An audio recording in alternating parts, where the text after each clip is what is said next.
Believing that you're destined for heaven when you're not would be the most tragic self-deception.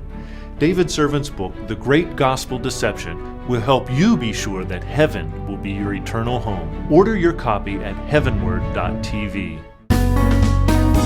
Okay, let's get back into Matthew chapter 16. Jesus has just made this earth-shattering announcement to the 12, telling them what is about to take place. And this is the beginning of the end, but it's the beginning of the beginning, isn't it?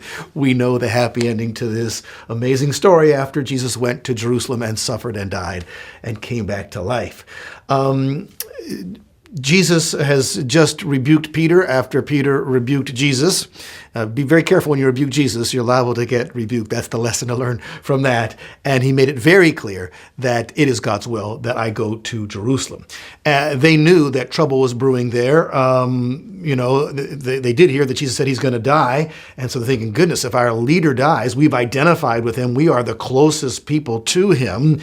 And if the leaders are out to get him, goodness, they're out to get us as well. Our lives are all in danger.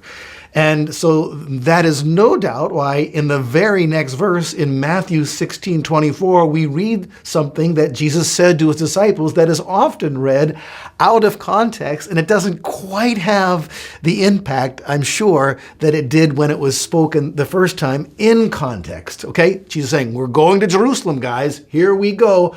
I'm going to be killed. And they're all thinking, if our leader's going to be killed, what's going to happen to us? And they're thinking, should we follow him to Jerusalem or should we not follow him to Jerusalem? And so Jesus says in Matthew 16:24, if anyone wishes to come after me, he must deny himself and take up his cross and follow me. Ooh. Almost like it shivers down my spine as I read this now in context, because they're all debating inwardly, should we follow him to Jerusalem? And he didn't say, at least in Matthew 16:21, that he'd be crucified, but if my memory serves me correctly, he did reveal that he would be crucified to his disciples. I'm not sure if the other gospel writers reveal that. I have to look at it. But in any case, I mean, this is a direct reference to following me. You have to deny yourself. You can't do your own thing. You can't do what you naturally would want to do. You have to follow me. And that's like taking up your cross. Well, that phrase has all kinds of symbolism packed within it, doesn't it? When you take up your cross, you're preparing to die. You're going to your place of execution. And I don't know if the disciples, how they process that when Jesus said it to them, but they may well have interpreted him to be saying, I'm going to go be crucified, and you who follow after me, you also will be crucified. Now, the fact of the matter is they were scattered. When he was arrested, they ran for their lives. Peter followed close behind and ultimately denied the Lord 3 times. And so none of them ultimately did forfeit their lives when Christ forfeited their lives. But all of them eventually did become martyrs, perhaps with the exception of John. Of course, Judas committed suicide, but they all ultimately paid the ultimate price. But I can assure you, right now, they're not regretting it in the least. And no one who dies or suffers for Jesus ultimately regrets it, because they're laying up for themselves an eternal weight of glory. And so then Jesus goes on to expand on that whole idea of taking up one's cross and following him. And he applies it universally now to you and to me in verse 25. For whoever wishes to save his life will lose it. But whoever loses his life for my sake will find it. I mean, again, how are the disciples processing this at this time when they're most likely thinking about the fact that they're going to die with Jesus? And Jesus is giving them 2 options. If you try to save your life, you'll ultimately lose it. But if you lose your life for my sake, you'll find it. He's encouraging them. Follow me and lose your life. Now, those of us who pondered this, those of us who look at this, thousands of years later and so forth, and pack it within all the teaching of the New Testament, realize that there is greater reference here than just to their imminent deaths, because none of them ultimately did die shortly after that. But it applies universally to the commitment that Christ expects out of those who will come after him. We too must all follow him. We must be willing to give up our lives, not only just our physical lives, if the Lord should require that of us, but we give up our lives in the sense that we put our agenda off to the side and we become the servants of the Master.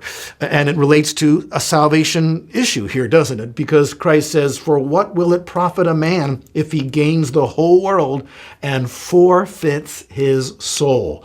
Or what will a man give in exchange for a soul?" These verses are not, quote unquote, deeper life scriptures for the committed Christians who want to take the next step.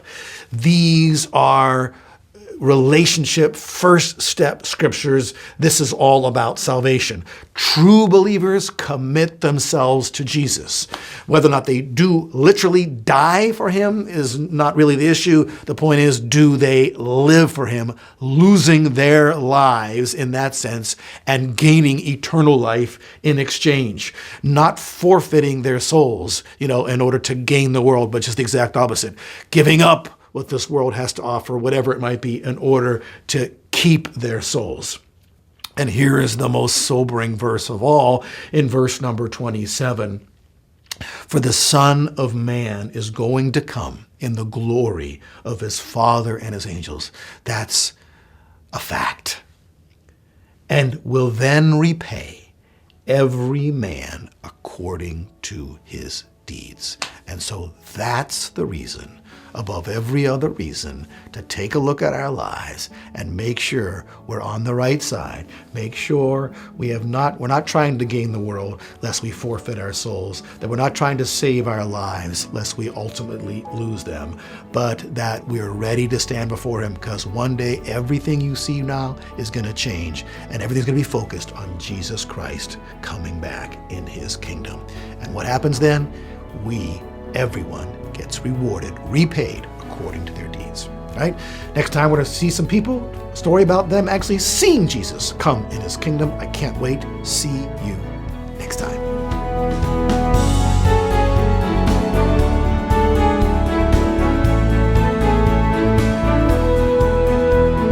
HeavenWord 7 is made possible by the financial support of viewers like you. Thank you.